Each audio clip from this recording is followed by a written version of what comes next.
Hello, everyone. So we have a debate coming up next. The debate title is called ICOs are better than VC funding. So with the influx of the many methods to do a token launch, funding has never been the same. I am very excited to introduce you to Ashley from Hard Fork Media to moderate this debate. Hey everyone, we have a spicy debate title today. All right, so before we get started, need you to take out your phones, scan, we're gonna put up a QR code right there, need you to scan the QR code. There's gonna be two polls. So the initial one is, what do you believe? What is better? And then towards the end of the debate, we'll launch a second poll to see if you were convinced in either direction. So up first, we have Matt O'Connor, co-founder of ICO platform Legion, and he's going to be arguing the affirmative. And Haseeb Qureshi, managing partner of Dragonfly, will be taking the negative stance. So Matt, you have 5 minutes for opening arguments. Appreciate that. All right, here we go. Hello, everyone. Let me begin with a few hard truths. Hard truth. Most ICOs have gone to zero. That's true. There's no way around that, right? What that conveniently leaves out, though, is that most VC-funded projects, whether Web 2 or Web 3, also go to zero. This is not a debate about the typical outcome. This is a debate about the outliers, right? Typical is zero for both cases. So let's first consider positive outliers. Let's look at the pre-TGE funding for the top 10 outliers by market cap. At 10, we have Avalanche. They raised both private and public. 9, Chainlink, public funding. 8, Tron, private and public. 7, Cardano, public. 6, Dogecoin, no private funding. 5, Solana, private and public. 4, BNB, private and public. 3, XRP, private. 2, Ethereum, very small private, mostly public, of course. And 1, Bitcoin, no private funding. So 9 out of 10 of the top outliers here conducted public funding or raised no VC funding. And this is not a coincidence. What these projects have in common is that they offered community ownership and a relatively low FDV to people to get in and access early. What about downside outliers? This brings us to another hard truth. Hard truth. Many traditional ICOs were scams. Again, this is true, and yet the largest and most wealth-destructive scams have been VC-backed. Terra Luna, 18 billion destroyed, about 40 million raised from VCs, including several tier ones. FTX, 8 billion destroyed, 1.7 billion raised from VCs, no ICO. Celsius, 4.7 billion destroyed, 900 million raised from VCs. BlockFi, 1 billion destroyed, 1.4 billion raised from VCs, no ICO. Fraud is by no means unique to ICOs, nor does VC backing prevent blatant cases of fraud. So where does this leave us? With another hard truth. Hard truth. ICOs are far from perfect, but they are better than raising only from VCs. Why? 2 primary reasons: incentives and community. Let's start with incentives. VCs are professional investors that manage other people's money. They make money via a 2 and 20 pricing model. That 2% means that every year, if you manage 100 million, you get paid $2 million a year, no matter even if you lose money for your clients. This creates a clear incentive. Manage as much money as possible. How do you do that? You demonstrate paper gains, hence the rise of low float, high FDV launches that we've seen. These launches are not problematic because VCs immediately dump the tokens they buy. That's a straw man argument. These launches are problematic because VCs are the only people who own tokens in the first place. Is this outcome good for the long-term outcome of the project? No. There's no organic community. Is this good for the average blockchain user? No. They have no access. Is this good for VCs who need to show a return on paper so they can raise more funds? Yes, it's good for them. It's the only way, it's only good for VCs, whether they sell tokens or not. Of course, I don't mean to demonize my opponent here. VCs are not evil. They just, A, have an incentive for high FDV launches, even if it doesn't benefit other people. And B, there are benefits that ICOs offer beyond capital that no VC, no matter how well-intentioned, can provide. And this brings us to the second reason that ICOs are better than VC fundraising: community. Whether it's decentralization of nodes, security of a network, guerrilla marketing, product feedback, user-generated content, there are so many benefits that a widespread community— You have 1 minute. Thank you. And only a widespread community can provide. No VC can replace 1,000 different token holders, node operators, yappers, Dune wizards, and actual end users, all supporting a project with skin in the game. While community may be harder to manage than one VC relationship, this is a feature, not a bug. Building for users is ultimately how products win. And in an industry of user-owned networks, it's somewhat absurd to suggest that concentrating ownership into the hands of 30 only a few seconds. parties is a better alternative to distributing tokens to hundreds or thousands of community members. So, I'll leave you final hard truth here. Both ICOs and VCs are imperfect, but when faced with the choice of only choosing one, would you rather give up VC funding and give up access to capital from professional investors, or would you rather give up ICOs, access to capital and community? Choosing ICOs, capital, and incentive-aligned community Time. is the obvious choice. Thank you. All right. All right. Thank you, Matt. Now, Haseeb, your opening arguments. You have 5 minutes. Okay. So, I'm old enough to remember what actually happened in the ICO bubble. I don't know how many people— can we get a show of hands? How many people were around during the ICO era? Like 2018, 2017. Okay. It is very strange to me, as somebody who lived through that, to hear this resurrection of the idea that ICOs are a good idea, right? What I saw during the ICO bubble was one of the most rampant eras of absolute bullshit that we've ever seen as an industry, right? Why did the ICO bubble collapse? Why did people stop doing ICOs? When people talk about this, ICO revanchist vision that, ICOs were so great, everybody shared in this collective Eden of being able to have the upside of all these projects, that's not what people experienced. What they saw was that there was lots and lots of bullshit and scams and frauds that were enacted directly on retail investors, and in effect, it created a competition for who could scam retail the best, right? So Maddie brought up a bunch of examples of projects that raised money from retail investors in addition, after raising money from VCs. If you think about the projects that only raise money from VCs, okay, there's like, Web 2, or, projects that don't have a token, obviously. But then what are the projects that only raise from ICOs? The first one that comes to mind is BitConnect. There are tons and tons of countless scams that arose during 2017 that their primary value proposition was that VCs would not touch them, but individual investors would. So let's take a step back. Let's ask the question. It's obvious ICOs went away. There's a reason why they went away, and it wasn't regulation. Regulation didn't arise in 2018, 2019. It arose much later, right? So why did ICOs go away? The thing that's obvious when you take a step back of like, why do founders choose to work with VCs? Why do founders choose to work with VCs? Unless you answer that question, you can't really get an understanding of why VCs might be better or worse than ICOs. Doing some accounting of, well, these chains took VC money, these chains took ICOs, that's ridiculous. That's obviously not how you would answer that question. You would put yourself in the mind of an entrepreneur and you'd say, okay, you're building a startup. Why would you choose to raise money from retail? Well, here's what retail does, okay? One, retail will sue you, right? Look at all these class action lawsuits now that are happening against the founders of companies. How many of them do you notice VCs are suing founders? Basically never happens. It's only ever random people on the internet who get really mad at you and decide they're going to sue you. How many people are giving you death threats?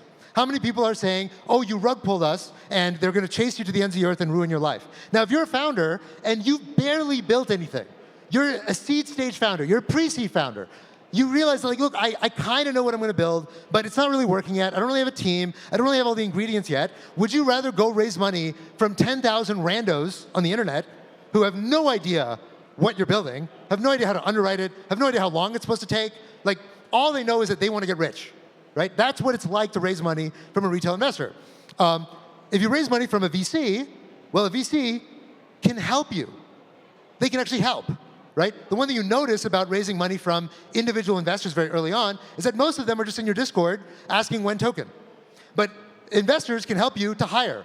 They can help you to build partnerships, do BD, like sharpen your project, figure out your marketing. Like, there's a lot of things that go into building a startup that are not getting raving fans to retweet your tweets. Like, getting people to retweet your tweets is like step 500 in building a startup.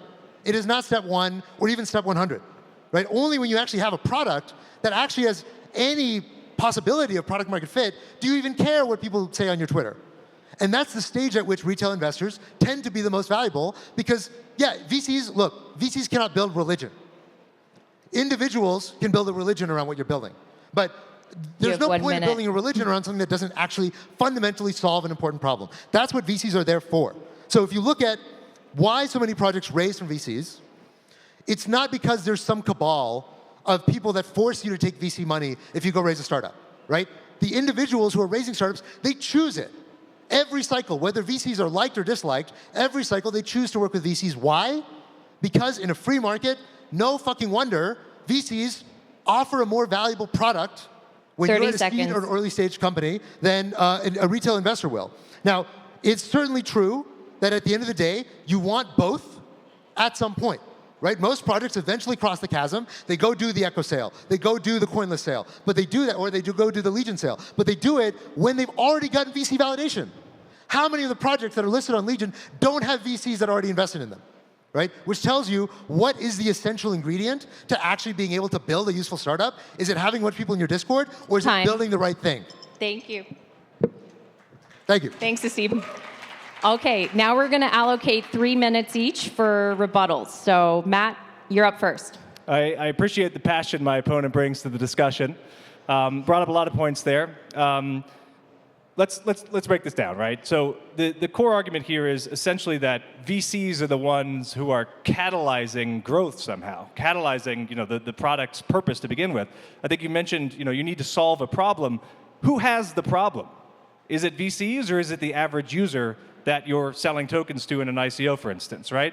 I think it's also an easy position to take that, okay, you must raise VCs first before doing any kind of ICO when regulatory clampdowns, maybe regulation changed years later, but enforcement certainly came quicker than that. And regulation has largely strangled public sales and ICOs in recent years until very lately with changes like MiCA, Markets and Crypto Assets regulation in Europe, and some of these task force proposals that are hopefully coming to fruition in the US from the SEC.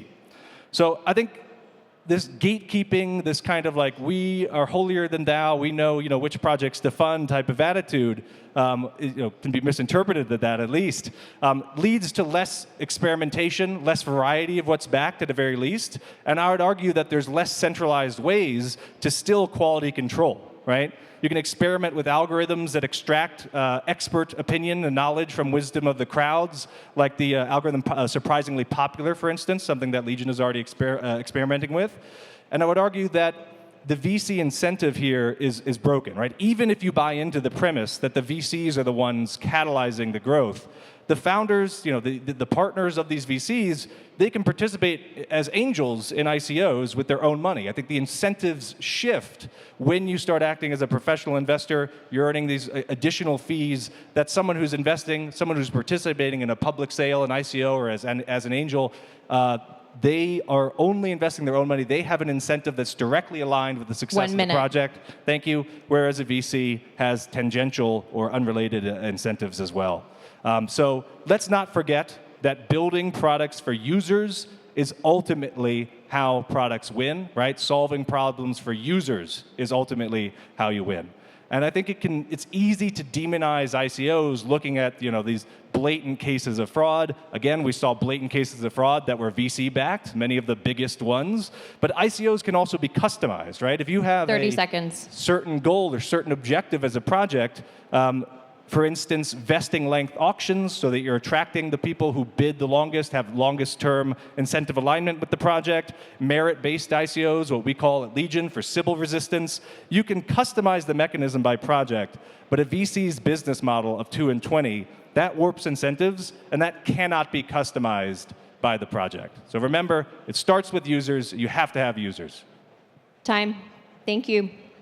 Thanks, Matt. All right, you're up now, Haseeb. Rebuttal. Okay, so I do think it's a little bit rich because if I'm not mistaken, Legion raised money from VCs.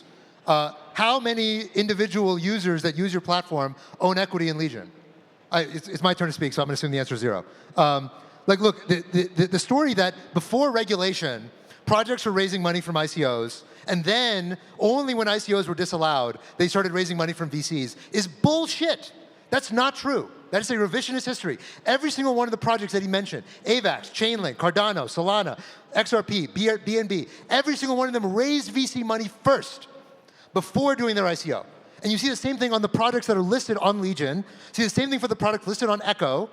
All of them have VC funding first. And when you go on the Echo page or the Legion page and you see, what is this project, do you have the time as an individual investor to go read the white paper? To go understand everything this team has done, go research their background, go understand how much of the product has been built, how much are they bullshitting, how much of these metrics are real? Of course you don't. Why would you? You don't have the time to do that, right? So what do? You go and see who invested in this thing. Whether it's the sponsor on Echo or whether it's the VCs that are on the cap table, you look for signals, right? You look for signals. We use signals. We're human beings. We use specialization and economies of scale and comparative advantage in order to make useful economies, okay? What is a VC? A VC is somebody who is specialized in underwriting projects with limited public information. That's why it's called private equity. That's what venture capitalists do. They're a subset of private equity investors that find things for which the public is not generally aware of what they're doing, okay? This is all that we do. And the reason why founders work with us is not because it's illegal not to work with us, not because they're afraid of getting sued. The reason why they work with us is that we help them. And when we help them, eventually, the goal for any project is to eventually get their token in the hands of millions of people, right? Everyone wants to get to the same place. But getting to that same place requires you to first and foremost be able to sharpen your product and to give the rest of the market a signal that you're good enough, right? If you take money from Hack VC, instead of taking money from Dragonfly, that says something about you, right? And everyone knows it. This is not a mystery why people care. If you put something up on Legion and you don't show who the VCs are, do you think more people will sign up or less? The answer, of course, everyone knows, it's more, right? That's 30 why seconds. people find VCs to be such a useful signal. This idea that VCs are pulling one over their LPs, that because of this 2 and 20 model, that's why VCs are fucking you, they're fucking everyone, because all they want is paper markups, is nonsense. It's nonsense. It implies, one, that LPs are stupid. Okay, I know LPs, they're not stupid. Okay? Second, everybody's down. It's not VCs, it's not non-VCs, it's literally everybody. Go find me VC-backed projects and non-VC-backed projects. Both of them are down. So what you're talking about has nothing to do. All right, that's it. I'll finish that thought in my closing statement. Thanks, Haseeb. Okay, so I'm going to launch the second poll, okay? You can clap, please. We're entering closing arguments now. So each debater has 2 minutes for their closing arguments. I'm going to launch the last and final poll, and you have to vote. Were you convinced? Where do you stand now? So 2 minutes, closing arguments. You can begin, Matt. Thank you. So let's be perfectly clear, right? No one is saying VCs are worthless. No one is saying ICO, or maybe you are saying ICOs are worthless, but both bring value, both are imperfect. The bottom line is that today we're not debating, what we are debating is choosing only one option, ICOs or VCs, right? Give up VC funding or give up ICOs. Let me leave you with a few questions. Is giving up ICOs really the better option when 9 of the top 10 projects conducted public funding or raised no VC? Is giving up ICOs really the better option when VC backing has consistently failed to prevent scam and frauds as well? Is giving up ICOs really the better option when airdrops are industrially farmed time and time again, rewarding Sybils, bots, and mercenary capital? Is giving up ICOs really the better option when regulatory changes in major markets like the US and EU that have been suppressing ICOs for years are just around the corner or starting to arrive? Is giving up ICOs really the better option? 1 minute. Thank you. When ICO mechanisms can be tailored to a project's given objectives to customize and achieve their specific values and goals. And is giving up ICOs really the better options when VCs have an incentive for low float, high FTV, and admittedly, by their own admission, they cannot replace 1,000 different token holders, node operators, yappers, Dune wizards, etc. I want to leave you with a final question. Take a moment to look around the room and ask 30 yourself, seconds. if Ethereum had been funded only by private VC funding, if Ethereum had never conducted an ICO, would any of us right now be here? would any of this, all of this, be possible? I think we all know the answer. I think we all know that when we must choose only one between VCs and ICOs, ICOs are the only choice. Thank you. Okay. Thanks, Matt. All right. Final closing argument. Haseeb, over to you. Yes. So one thing you have to note when you're entertaining this debate is the way in which the term ICO has metamorphosed over time, right? When we were first using the term ICO, it was not the same thing as a crowd sale. Okay? An ICO was this idea that you're raising money before you've built the thing. That's what ICO meant at the time. Okay? Now, and of course, the also idea was like no KYC, no controls over anything, whatever. Obviously, the way in which we mean the word ICO has changed over time, and as a result, it encompasses a lot more things that I think are obviously less objectionable, right? But if you start from the very just basic question of if this were true, then like why is Legion VC-backed? Why didn't they ICO? Why is Echo VC-backed? Why didn't they ICO? Why is Kaito VC-backed? Why didn't they ICO? The story that all of these chains, I mean, you go look on page 1 of CoinMarketCap, how many of those chains just did ICO and did not raise VC funding? Okay? The answer is basically like 5 at most. All right? The story that it's like most of them in the top 10 is absolutely wrong. Go study your history. Right? Ethereum took VC funding from Fen Boucher. Look it up. Bitcoin, of course, had an immaculate conception. In this cycle, the only 2 products that did not have VC funding were Hyperliquid and Jupiter. Both of them had wealthy founders who self-funded to the tunes of tens of millions of dollars. Okay? That is not the stereotypical founder. Most founders don't have that kind of money. And most founders, retail would not take a bet on them because the way that you get retail on board is by first building a movement, building a religion. Otherwise, what retail investor is going to spend the time to figure out what you are and what you're building, right? The discovery problem is fundamentally what VCs solve. And yes, it's a kind of populist, feel-good narrative that, oh, you know, crypto's all about decentralization, democratization, but at the end of the day, it's also about the free market. And the free market has told you for basically 10 years now, VCs are useful at exactly this. And that's why they still exist, and that's why they're so important. Time. Okay, that brings us to the closing of the debate. So put in your final votes. We got about 1 minute, 45 seconds on the clock. We'll count down 30 seconds just to everybody put in their votes, and we'll announce the winner very soon. So what's your post-debate analysis? I mean, listen, I think it was very convincing both ways. I'm more of a risk-adverse person, so I'm always, but I don't know. You have to vote to see the results, no? Yeah, I know. I'm like, you know, I probably went into this thinking like, okay, I would want a VC funding for a project. Then again, not all VCs are good. So we've seen some shady actors out there. And your point about Ethereum, we wouldn't be here, that's very compelling to end on. So, of course, nothing against Dragonfly. I think it's a good fund, as funds go. Appreciate that. Appreciate that. Of course, you guys are a great project. No ill will towards ICOs generally, but we got a little scrappy, but it was all in good faith. Okay, so results are in. Let's close up now. The pre-debate. So where people stood was 57% said yes, ICOs are superior, and 43% said no way. VC funding or go home. Now, post-debate results. We have 51% saying VC funding and 49% ICOs are the way to go. That was very, very tight. Well done. Well played. So, as your prize, you get a regenerator stuffy or plushie. Look at that.